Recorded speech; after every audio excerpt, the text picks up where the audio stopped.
All right, tonight we're going to talk about Abraham.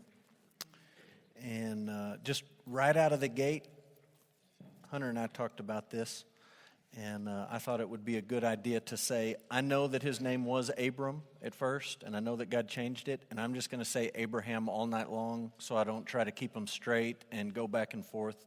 So I know that he started off as Abram. We're just going to roll with Abraham tonight.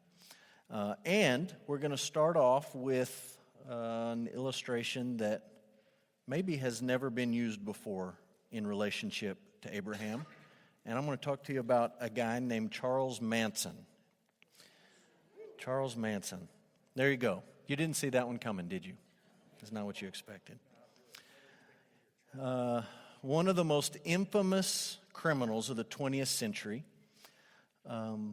Technically, no evidence that he himself murdered anyone, although most people think that he was involved at some point. Many of the murders attributed to him were carried out by his followers, and he talked them into it or put them up to it or manipulated them into it or whatever you want to say. But in the early 70s, he was convicted of multiple counts of murder, and originally in the state of California, he was sentenced to the death penalty. And almost immediately after his conviction, the state of Florida ruled, or the state of California, ruled that the death penalty was unconstitutional, that they weren't going to carry out the death penalty, and so his sentence was changed to life in prison with the possibility of parole. And he's had several parole hearings, or he had several parole hearings, and obviously never received parole. In 2017, he passed away of natural causes at the age of 83. And he lived a very strange life. It's I don't know if interesting is the right word. It's fascinating to go back and to read about his upbringing and some of the things that were against him in his early years, and to read about this little group of people that he put together, and some call it a cult, and some think it wasn't anything close to that. I listened to an interview this week of a man who spent multiple years in prison with Charles Manson, and he got out and wrote a book. And this was an old interview with this guy from decades back, and he wrote the book to say, I've spent more time with this guy than just about anyone else, and I'm telling you, he's no genius mastermind criminal. He's just a loser bum and drug slinger who murdered a bunch of people over drugs. And so anyways, you can slice that out any way you want to. He lived a strange life, and when he died last year, things predictably were strange. And the strange part is that there were multiple people who wanted his body after he passed away. And so you may have heard this story. Some of you know what the deal was with this. It's really odd. I'll put some pictures up on the screen, and I'm going to move top left to top right and then bottom left to bottom right. Tell you a little bit about these people. First is Jason Freeman. Jason Freeman claimed to be Manson's grandson and said that his grandmother was married to Charles Manson in 1955. And so he says he's got a connection and used to go visit Manson and had a relationship with him, and by all accounts was, at the end of his life, the closest quote-unquote family member, at least in terms of relationships. So Jason wanted the body. Next is Michael Bruner, and I know that that's a picture of a lady over on the top right. It's because I couldn't find a picture of Michael Bruner. He was raised by his grandparents, and that's his grandmother, Mary Bruner, up there. And Michael Bruner says that he has a baptismal certificate from Wisconsin that lists his parents as Mary Bruner and Charles Manson. And so Mary, who you see up in that picture on the top right, was one of Manson's early followers. And apparently there's some evidence that they had a kid together and that kid was baptized in a church in Wisconsin. So you can take that for what it's worth. Next is Matthew Roberts. Matthew Roberts claims that his mother always told him that Charles Manson was his dad. He took a DNA test to prove it, and the DNA test came back and said, no, you are not related. So that didn't work out. And when the DNA test failed, then Matthew Roberts showed up with a will written in 2017, and he said, look, I have a will from 2017 that says I get the body. So you've got two people claiming to be grandsons, and then you've got this guy that says He was a son, but he really wasn't, but he has a will. And then last is Michael Channels. And the guy on the bottom right is really interesting. He is a memorabilia dealer. And he became friends with Charles Manson 30 years ago. Not related, but according to Channels, he said, I wanted to meet the devil. And so I wanted to be friends with Charles Manson. And he also has a will written in 2002 that says he gets the body. So all these parties come forward and they say, he's mine. I want him. I want to take the body. And it took 4 months in probate court to settle it all out and make a decision. And in the end, they picked Jason Freeman, the guy up in the top left. He got the body, and he said he had plans to have a small family ceremony, cremate him, and scatter his ashes. So what in the world does that have to do with Abraham? This is what it has to do. I came across the story several months back about all these different people saying they had the rightful claim to his body. And when you think about Abraham, one of the most fascinating things about him is that when you look back through history, lots of different groups claim Abraham. Lots of different groups say, he's ours. You don't get to claim him, we get to claim him.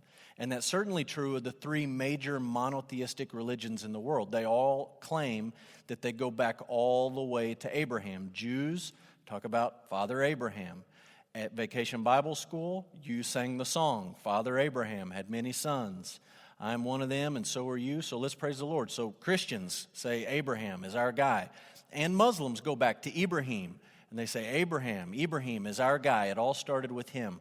All of these religions go back, and others, and claim their origin in Abraham. So it's not surprising that we would read this quote. This comes from James Boyce, and I put this on your notes.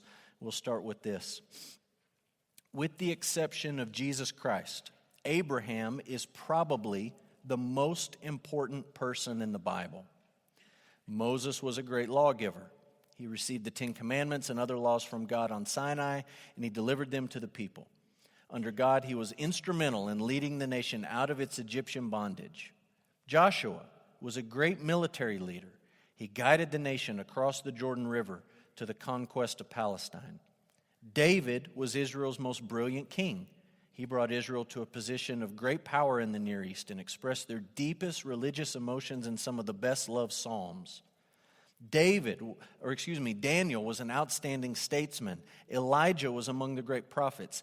Each of these, like many other prophets and leaders, was a giant. But each would have confessed in an instant that Abraham was his father in the faith. No one can understand the Old Testament without understanding Abraham. After an introduction like this, it comes as a shock to learn that the first thing to be said about Abram is that there was nothing in Abraham himself that commended him to God. Abraham came from a family that had apparently sunk to the level of worshiping idols rather than the true God. I agree with this statement at the top where he says Abraham, other than Jesus, is the most important person in the Bible. And it's fascinating to stop and say, well, what did he do? What did he accomplish? We didn't write any books in the Bible. He wasn't recognized as a king. He didn't have, all the accolades or the titles or the positions. And yet all of these great heroes in the Old Testament look back to Abraham as their father in the faith. So in Old Testament context, here's where he fits. He fits in what we call the patriarchs. In fact, Abraham would be the first of the patriarchs, being Abraham, then Isaac, then Jacob, and then the 12 tribes. So we're right after the flood. We're right before the period of the Exodus, and we're talking about the beginning of what Bible scholars call the patriarchs. Several texts I listed here. We're not going to go read these. I'll just mention some of these verses as we try to set the stage for where he lived and when he lived. Genesis 6:5 says that the Lord God looked down on the children of man and he saw that the thoughts of their heart, the intentions of their heart were only evil continually. Right? This is after everything is sort of fallen into place, after Adam and Eve sin and their children begin to spread out, and corruption is just rampant in the earth, and the hearts of men and women are radically corrupted by sin. There's no part of the human heart left untouched by sin. It's all been corrupted. We read about the flood, where God brings judgment on the world for their wickedness, and God saves Noah and his family, and you get through the flood and you think, okay, maybe things are going to be better. And one of the very first stories out of the gate is Noah, this man that God saved from the flood, gets drunk, and his son laughs at him, and there's a huge debacle, and you realize, well, we're right where we left off. Things have not gotten any better whatsoever. The flood didn't fix any of those problems, and the Tower of Babel confirms that humanity is set in opposition against God. Then comes Genesis 11. And you can go back and look at Genesis 11 on your own. We're not going to spend time working through that. There's a genealogy that shows how we get from Noah up to Abraham. And there's some geographic details that tells you how Abraham's family got from where they started off in Babylonia all the way to what we would call the Promised Land. And I'll show you a couple of maps so you can see this. This is straight out of a Bible atlas, and it's just a map of the ancient Near East. And so on the bottom left, you can see Egypt. Up on the top left, you can see what we would call Turkey. And then you've got Iraq and Syria and Saudi Arabia and Iran and all those countries just right there in the middle. And the red circle is where Abraham's family started off in Ur of the Chaldees, meaning they were Babylonians. And they left that place and they traveled up to an area called Haran. That's the blue circle. And then the Lord called Abraham to leave Haran and to go down to Canaan or to the Promised Land. And I just put the circle on Jerusalem so you get the idea of the area. The next map I'll put up just shows you modern day countries so you can make sense of the same areas. So Abraham's family starts off in Kuwait or down in the southeast corner of Iraq. They travel up to what we would call Syria or Turkey, right there on that border.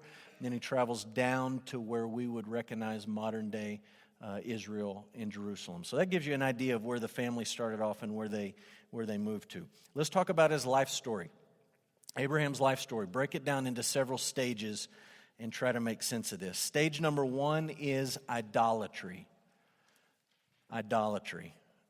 And you can't miss the significance of this. If you go to the book of Joshua, the very end of Joshua, all the battles have been fought. Joshua was ready to go retire in the hill country, and he gets the people together for one last speech.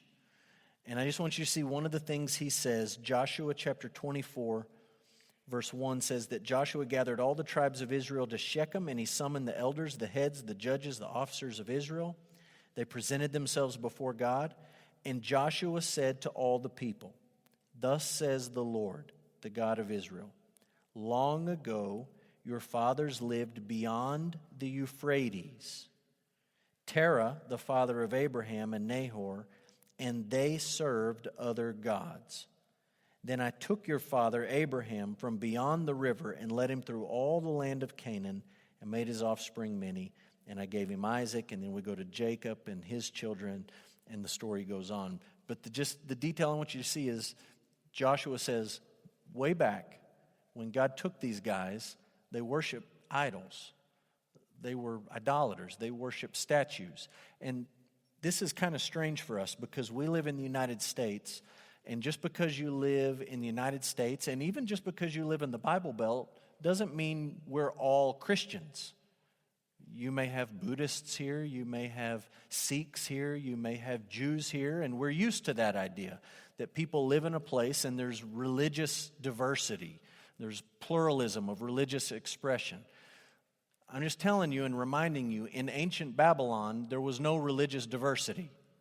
If you lived in ancient Babylon, you were Babylonian and you worshiped the gods of Babylon. There weren't churches on the corner or a mosque on this corner or a synagogue on that corner.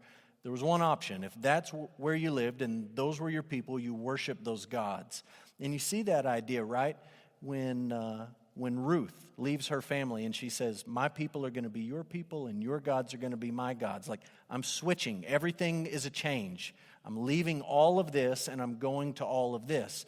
And that was the idea. So Abraham grew up in what we would call Babylon, and they were idolaters. They worshiped the gods and the goddesses of Babylon. Stage number 2, we will call his calling. Calling. And I want to read a few verses here in Genesis 12. This is the very first story in the Bible about Abram or Abraham. Genesis 12, and let's read 1 to 9. It says, "The Lord said to Abram, 'Go from your country and your kindred and your father's house.'" And if you make notes in your Bible and you like to, study things and diagram things a little bit, you can circle the word "from your country," circle country, and then circle the word "kindred," and then circle "father's house." So you're going to leave your country, and you're going to leave your kindred, and you're going to leave your father's house. "To," this is where you're going, "a land that I will show you. And I will make of you a great nation, and I will bless you and make your name great, so that you will be a blessing. I will bless those who bless you, and him who dishonors you I will curse. And in you all the families of the earth shall be blessed." So Abram went, as the Lord had told him. Lot went with him. Abram was 75 years old when he departed from Haran. And Abraham took Sarai his wife, and Lot his brother's son, and all their possessions that they had gathered, and the people that they had acquired in Haran, and they set out to go to the land of Canaan. When they came to the land of Canaan, Abram passed through the land to a place at Shechem, to the oak tree of Moreh. At that time the Canaanites were in the land. Then the Lord appeared to Abram and said, "To your offspring I will give this land." So he built there an altar to the Lord who had appeared to him. From there he moved to the hill country, to the east of Bethel, and he pitched his tent with Bethel on the west and Ai on the east. There he built an altar to the Lord and called upon the name of the Lord. And Abram journeyed on, still going toward the Negeb. So a couple of interesting things here. God says, number one, you're going to leave your home, meaning the place you live. And you're also going to leave your people, your kindred. You're leaving the geographic area you're used to. You're leaving the people that you're used to. And you're going to leave your family, your father's house. That's a lot to ask for somebody right out of the gate. And sometimes we read these stories, especially of somebody like Abraham, and we just read through them so quick and we're so familiar with them, we don't ever slow down to think about how a request like that would have settled on a 75-year-old man. I need you to leave your town and the people who are like you and your family. Leave all that behind, put it in the rearview mirror, and I want you to go to a place that I am going to show you. I'll let you know when you get there, basically. You just take off and go. And remarkably, he goes. And God makes him these promises. He says, I'm going to make you a great nation. Right? You're leaving a nation. I'm going to make you into a nation. And he says, you're going to be a blessing for all the families of the earth. Right? I'm going to bless you, and you're going to be a blessing, and all the families on the earth are going to be blessed through you. And then he says a little bit further down in verse 7, I'm going to give you land.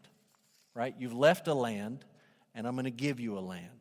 So most of these things that God is asking of him, he's also telling him on the other side, I'm going to give you these things back. But I want you to leave these things, and I want you to go to the place that I'm going to show you, and this is what I'm going to do for you. And so that's his calling. Next comes the covenant. The covenant. And we're not going to read these verses, but I do want to talk about them a little bit. God makes a covenant with Abraham. He comes back many years later. And again, that's a detail that's hard for us to take in, that many years pass in between some of these stories. This wasn't day 1, day 2, day 3, day 4 for Abraham, and then it was all over. But we're talking about years going by. Starts when he's 75. God comes back many years later and he says, your offspring will be like the stars in the sky. And he says, I'm going to give you a land. He hasn't done any of these things yet, but he's making these promises again. And then there's this interesting covenant ceremony in chapter 15. And you got to know a little bit about the ancient world and how they made deals to understand what's happening here, right? Today, if you buy a piece of real estate, you go down to the abstract office and you sign the title and they sign the title and you sign 100 pieces of paper and they say, sign this, sign this, sign this, and you have no idea what you're signing.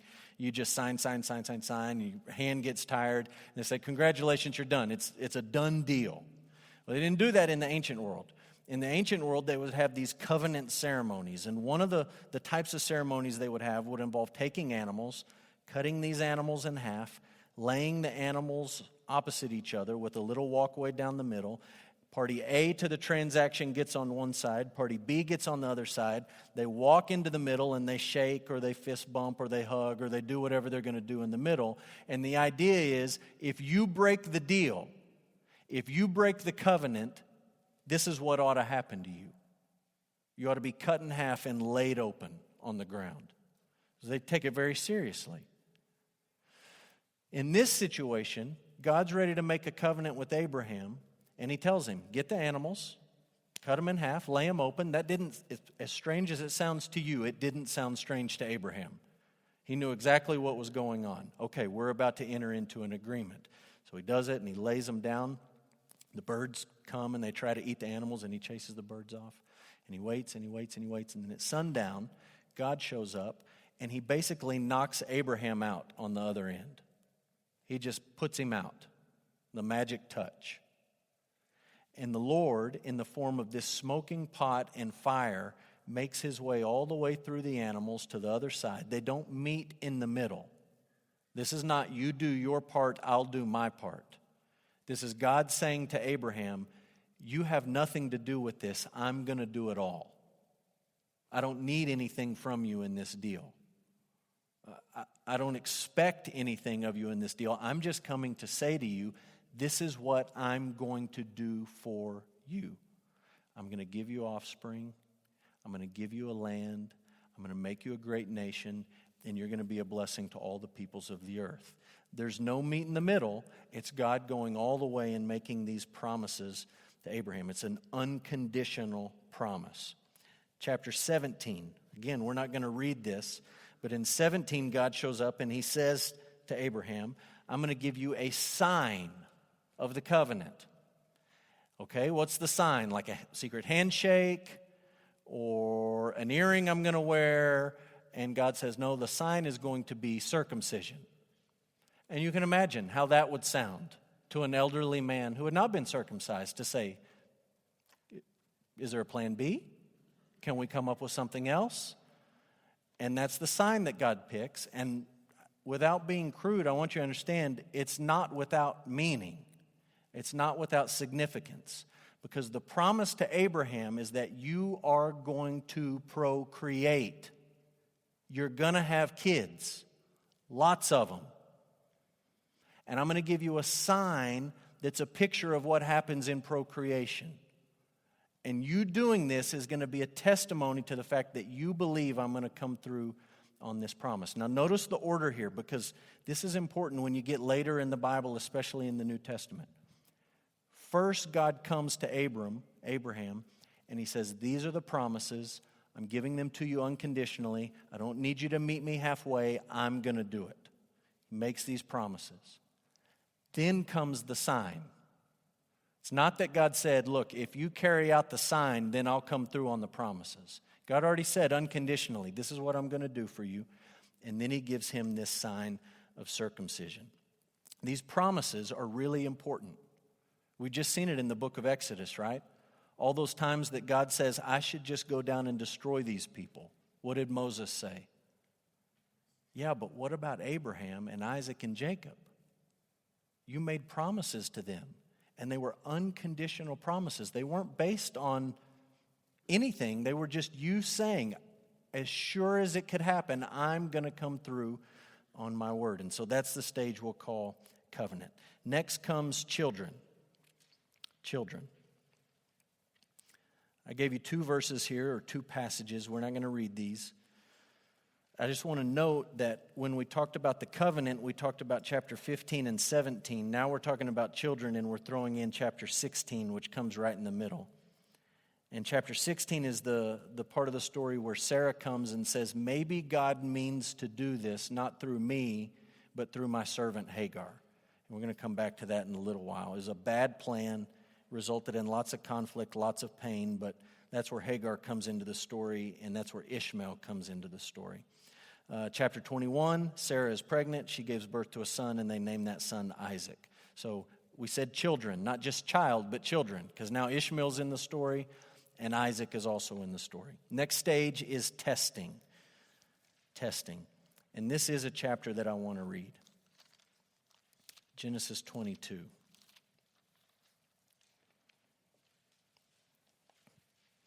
We're going to read through this story quickly. We're not going to spend as much time as we could spend here. We're going to talk about the sacrifice of Isaac. And just a quick show of hands before we read it. How many of you, when you think about Abraham and the sacrifice of Isaac, how many of you, either because of something you've seen on TV or a movie, or something you've seen in a Sunday school class, or you've been taught, how many of you picture a grown man walking up the mountain to sacrifice his small child son? That's the image a lot of us have, is you got a grown man and a little boy walking up the mountain. How many of you in your mind have this idea that Isaac got tied up on the top of the mountain and Abraham had the knife and he had it up and he was coming all the way down and then like right here, stop, right here. And it was like just inches away. Sometimes in movies or TV it gets presented that way, and that obviously you understand that adds to the drama and the tension of it. I just want to maybe scrub those two thoughts from your brain as we read through this. Look at Genesis 22:1. It says, after these things. After these things. And I want to mention two things about that phrase. After these things.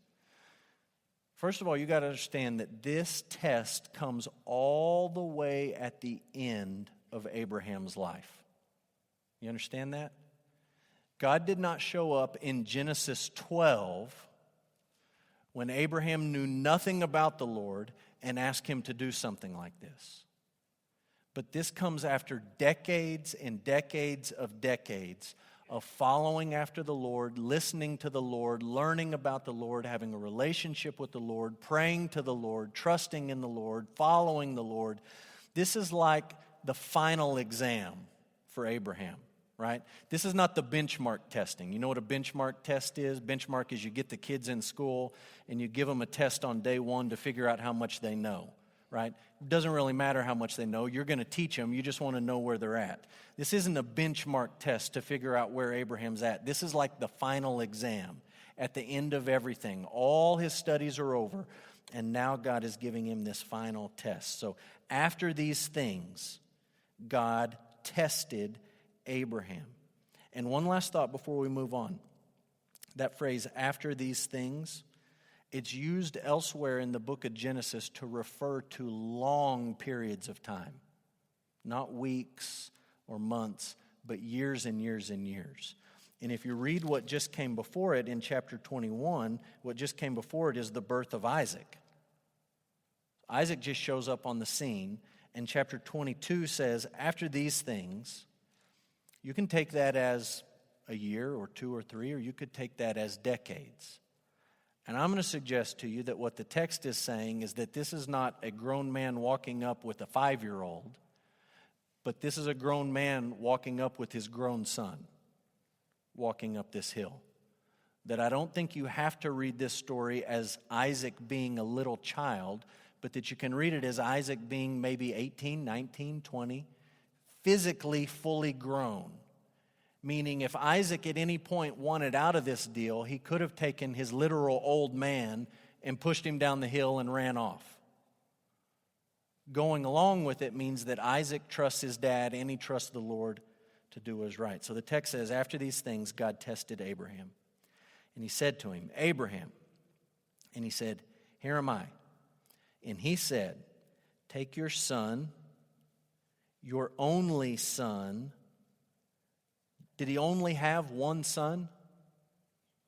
No, but God says your only son, Isaac, the one you love, and go to the land of Moriah and offer him there as a burnt offering. So a couple of thoughts there. We're going to move quicker as we get further in the story. But when he says your only son, Isaac, the one you love, it's almost like if you take a mean view of God, you say he's just rubbing salt in the wound. Like he's just making it even more painful for him. But I don't think that's what God is doing at all. I think what God is doing in describing Isaac this way, he could have just said, hey, grab Isaac and go. Just take your son, your only son, Isaac, the one you love. And he's taking Abraham back to all the promises he made. Promises not to be fulfilled through Hagar, but through Sarah and through her son. And it's almost like he's reminding Abraham, Abraham, I'm about to ask you to do something hard, but I need you to remember my promises. That through Isaac, you're going to get a land, and you're going to be a nation, and you're going to have offspring, and you're going to be blessing to the whole world. Please do not forget my promises. He's asking Abraham to remember it. Go to Moriah and offer him there as a burnt offering on one of the mountains which I shall tell you. So Abraham rose early in the morning, saddled his donkey. He took 2 of his young men with him and his son Isaac. And he cut wood for the burnt offering, and he arose and went to the place which God had told him. On the 3rd day, Abraham lifted up his eyes and saw the place from afar. Then Abraham said to his young men, stay here with the donkey, I and the boy. And some translations use the word boy, and you can go down to the footnote, at least in the ESV, and the ESV tells you the same word could be translated young man. So it kind of changes the way you read the story. Is he a boy or is he a young man? Take the boy, go over there, I will go over there and we'll worship and come again to you. Abraham took the wood of the burnt offering and laid it on Isaac his son. Now, I'll be honest with you. I'm not trying to call my kids wimpy, but that's one reason I think Isaac was grown. Because if I think about my 4, 5, 6, 7-year-olds carrying a load of wood up a mountain, I think they're going to make it about 3 steps. And then they're going to be whining and belly aching. And I'm sure they were tougher back then than they are today, but there you go. He's carrying the wood. He's carrying the load. Put it on Isaac his son, and he took in his hand the fire and the knife. So they went both of them together. They're both together. Isaac said to his father Abraham, my father, and he said, here I am, my son. He said, behold the fire and the wood. Where is the lamb for a burnt offering? Abraham said, God will provide for himself the lamb for a burnt offering, my son. So they went, both of them, together. And I'll just point out to you that verse 6 and verse 8 make a point to say that they are going together. And I think that's the author's way of telling you they're both in on this thing. It's not like little boy Isaac is being dragged up the hill against his will, but they're both going together. They're both in on it. Verse 9, when they came to the place which God had told him, Abraham built the altar there and laid the wood in order and bound Isaac his son and laid him on the altar on top of the wood. Then Abraham reached out his hand and took the knife to slaughter his son. But the angel of the Lord called to him from heaven and said, Abraham, Abraham. And he said, here am I. And he said, do not lay your hand on the boy or do anything to him. For now I know that you fear God, seeing you have not withheld your son, your only son, from me. And Abraham lifted up his eyes and looked, and behold, behind him was a ram caught in a thicket by his horns. And Abraham went and took the ram and offered it up as a burnt offering instead of his son.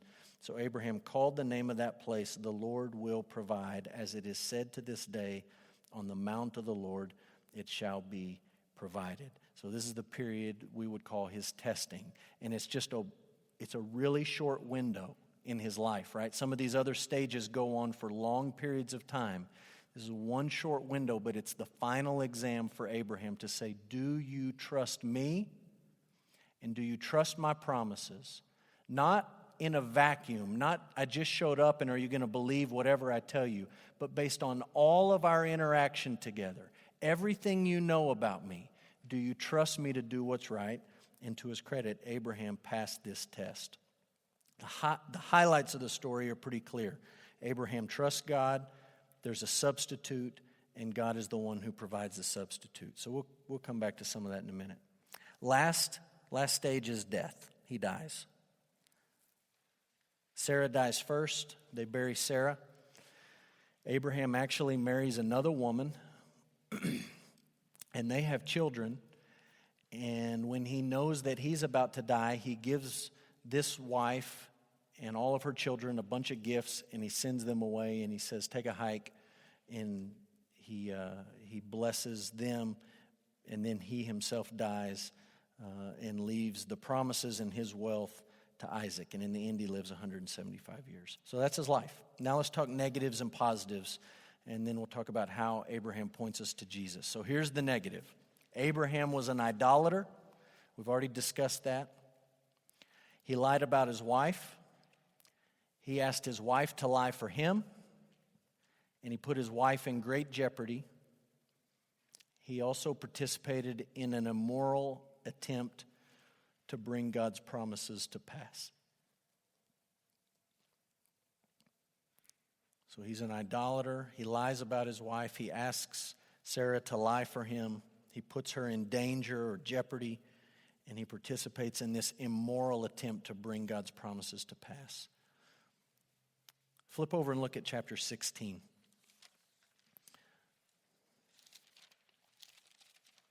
We mentioned the idolatry. Twice, I'll let you read these verses on your own, but twice he ends up in a foreign country, once in Egypt and once in Gerar.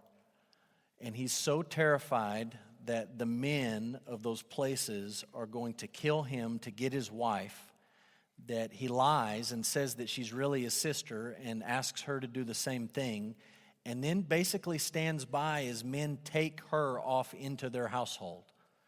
And in both cases, the Lord protects Sarah despite Abraham, but that doesn't really reflect well on him. And the biblical authors, to be honest, they don't ever come out and say this was lousy, this was cowardly, this was terrible. But that's not how the biblical authors tell a story. You wouldn't expect them to do that. They simply tell you what happened, and you, from everything else you know about the Old Testament, read that story and you say, I don't think that's how God designed it to work. That husbands lie about their wives and put them in danger and jeopardy so that they can save their own skin. I don't think that's the pattern that God sets forth in the Scriptures. And look what we read in Genesis 16. We'll just read 2 verses here. 1 and 2. Sarai, Abram's wife, had borne him no children. She had a female Egyptian servant whose name was Hagar. And Sarai said to Abram, "Behold, now the Lord has prevented me from bearing children. Go into my servant. It may be that I shall obtain children by her." And this is the phrase I want you to see. Abram listened to the voice of Sarai. This is not a knock on women. This is not a knock to say that wives should never speak to their husbands. This is just the biblical author telling you he just went along with her plan and he knew better. He just listened to her voice and he went along with it. And if you've started in the beginning of this book, it ought to remind you of Adam and Eve in the garden. When Eve takes the fruit and gives it to her husband, and he just listens to her voice and takes it and eats it, mindlessly going along with her rebellion. That's the same pattern you see here. Sarai says, maybe we should do it this way. And rather than say, I don't know that that's the best idea. Or, I don't know that that's how God set up marriage to work in the first place. He just goes along with it, and he's part of this immoral attempt to bring God's promise to pass. So that's the negative. Here's the positive. Abraham was God's friend, and he was a man of obedient faith. Man of obedient faith. I'm going to let you read these verses. I just want to mention some of these keystone moments in his life that were really, really remarkable. God comes to him when he's 75 years old and he says, leave your home and go to the place that I'm going to show you. Leave your family, leave your father's house, leave everything you know behind. And he actually went. He actually listened to the Lord and he got up and he left. The Bible says in Genesis 15, he believed the Lord and it was counted to him as righteousness. He's not a righteous man, but because of his faith in the Lord and his faith in his promises, he's counted as righteous. When he was 99 years old and he had no kids and he'd been waiting on God to make good for his word for a quarter century. Remember, he left home when he was 75. He's 99 and he has no kids. God shows up and he says, I want you to change your name from Abram to Abraham. We don't speak Hebrew, so we say, what's the big deal? Abram means exalted father. So you can imagine the teasing that he heard as a man with no children, 99 years old, and his name is exalted father, who has no children. God says, change your name to Abraham, which means father of a multitude. So he's going to change his name, which means he's going to go to all his friends. He couldn't just get on Facebook and update his name and hope it caught on. But he's going to go to his friends and say, hey, I don't want you to call me Abram anymore. What do you want us to call you? I don't want to be the father or the exalted father. I want to be the father of multitudes. That's what I would like to be called from now on. And you can imagine the teasing and the joking and the laughing. Why in the world would you want to change your name to that? And he's got to explain himself. I think the Lord's going to come through on his word. I trust the Lord to come through and to do what he said he's going to do. He obeys his command about the sign of circumcision.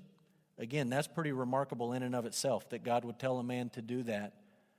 And with no evidence that God had yet come through on his promise, he says, okay, I'm going to do it. I'm going to trust the Lord. We read about the sacrifice of Isaac, and the result of all that is that 3 times, twice in the Old Testament, once in the New, Abraham is referred to as God's friend. He's God's friend. So he's a man of obedient faith. How does he point us to Jesus? 4 ideas, and we'll wrap it up. Number 1, God's promise to Abraham, or his promises to Abraham, were ultimately fulfilled in Jesus the Christ, or you could say Jesus the Messiah. Promise for blessing, promise for all of these offspring. And the one verse I want you to look at is Galatians 3. Galatians 3. If you want to make sense of what Genesis says about Abraham, you've got to make sense of what Paul says in Galatians. And we're just going to read one little snippet of it. Galatians 3:16 says, the promises were made to Abraham and to his offspring. It does not say, and to offsprings, referring to many, but referring to one, and to your offspring, who is Christ. So if you believe Paul, and I think all of us in this room would say, yeah, we should listen to Paul. Paul says those promises made to Abraham and to his offspring, they weren't just made to all his kids indiscriminately, but to one of his kids, one offspring. And the one offspring that those promises were given to was Abraham and Jesus, which is the reason that the New Testament opens with a genealogy. And the first thing that genealogy says is Jesus the Christ is the son of Abraham. He's the offspring. He's the one that all these promises were given to. Way back then, looking forward, Jesus is the one who fulfills those promises. Blessing comes to the whole world through Abraham because of Jesus. Number 2, Abraham deferred to Melchizedek, who was a type of Christ. When we voted on heroes, I put Melchizedek on the list, and I was really glad that he didn't make the cut. And he was probably one that if you had voted on him, I would have rigged the election and come back and said, sorry, he lost. Lots of things we could speculate about Melchizedek, but you go look at Hebrews 7 if you want to. Hebrews 7 says he is a picture or a type of Christ. And Abraham submits to him, tithes to him, gives this offering to him, and it's a picture of Jesus way back there in the book of Genesis. So I'll let you dig through that on your own. Number 3, Abraham rejoiced to see Jesus' day. This is John 8. And this is one of my favorite chapters in the whole New Testament, John 8. You go back and read it. It's really long. There's a lot of interesting dialogue if you can make your way through it. Jesus is basically arguing with the Pharisees. They're challenging him, they're confronting him, and Jesus is not backing down at all. And it gets really heated, and the Pharisees get so mad at Jesus, at one point they say to him, we know that you were born of sexual immorality and that you're a Samaritan. What they're saying is, we know that your mother was pregnant before she got married, and we think she was pregnant because of some Gentile guy, which makes you a half-breed. So the Pharisees start telling mama jokes to Jesus, bringing his mother into it. I mean, these are fighting words. This is stuff that would make your blood boil if somebody said it to you. We know you're born of sexual immorality. At least we're not born of sexual immorality. And we know you're a Samaritan and you're probably demon-possessed. And Jesus, Mr. Meek and Mild Jesus, looks him in the eyeball and says, "Oh yeah? You're children of the devil. Your father is Satan. And you do exactly what he does." And they say, no, we're children of Abraham. And Jesus says, no. Your father's the devil, who's been sinning from the beginning, and you're exactly like him. You take after your dad. The apple doesn't fall far from the tree. And they're back and forth, and they're fighting, and they're arguing, and the whole thing ends with this. Jesus looks at these men who trusted that they were descendants of Abraham, and he says, look, you have nothing to do with Abraham. Let me tell you about Abraham. Abraham saw my day and rejoiced. He saw my day and he rejoiced. John 8, you read it, the last verse, verse 59. And I think what Jesus is saying is, look, Abraham is with the Lord right now. He's been up there the last several thousand years. And he understood what was going to happen when I came down here. And he saw the incarnation, and he saw this plan of redemption begin to unfold. He saw me coming down as the Son of Man to seek and save what was lost, and he rejoiced to see it. And if you were anything like Abraham, you would rejoice just like he did. But you're not. You're children of the devil. So you go back and read John 8. It's a fascinating story. The point is, Abraham himself rejoiced to see Jesus' day. Last idea. Abraham's the ultimate example of justification by faith. And we'll read just a couple of verses from John 4. We'll wrap it up. Romans 4.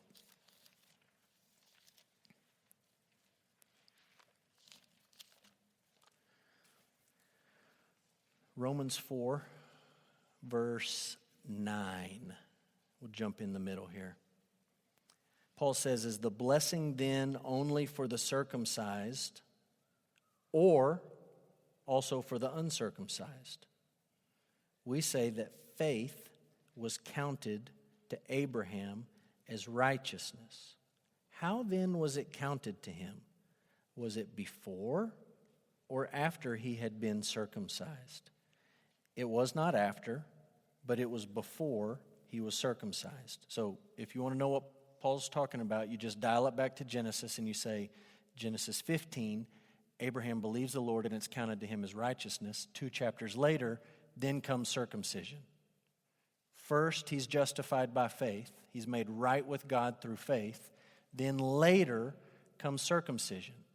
So Paul's talking to these people who say, you got to be circumcised, you got to keep the law, you got to do all these things. And he says, wait, dial it all the way back to Abraham, the guy that everybody claims. Dial it all the way back to Abraham. How was he saved? Oh, Father Abraham. It wasn't because he was circumcised. He was justified long before he was ever circumcised. Verse 11, he received the sign of circumcision as a seal of the righteousness that he had. He already had it by faith while he was still uncircumcised. The purpose was to make him the father of all who believe without being circumcised, so that righteousness would be counted to them as well, and to make them the father of the circumcised, who are not merely circumcised, but walk in the footsteps of the faith that our father Abraham had before he was circumcised. So look, when we started off, we all kind of joked. Tony joked, and we joked about the old VBS song, Father Abraham had many sons, you know the song. You realize, we just talked about Jesus fighting with the Jews. If you could go back in time as a Gentile and sing that song in front of a bunch of Pharisees, they'd pick up stones to stone you on the spot. I mean, they would be totally outraged, smoke coming out of their ears. You are not a descendant of Abraham. You don't get to sing that song. And Paul says, of course you get to sing that song. Abraham is the father of the uncircumcised, of those who have faith in Jesus. And he's the father of the circumcised, those who received this sign of the seal and sign of the covenant. And so we conclude by saying it is good and right, as cheesy as the song is, to sing, Father Abraham had many sons, I'm one of them, and so are you, even though we're not Jews, we're Gentiles, because he is the father of those who believe and those who walk according to his faith. So that's Abraham, and we come down and we say, all these different groups claim him, but the New Testament, the scriptures from old to new, are telling us that he is the father of those who believe. He is connected with those who have faith in God and faith in his promises and faith in what he's done for his people through Jesus. So there's Abraham.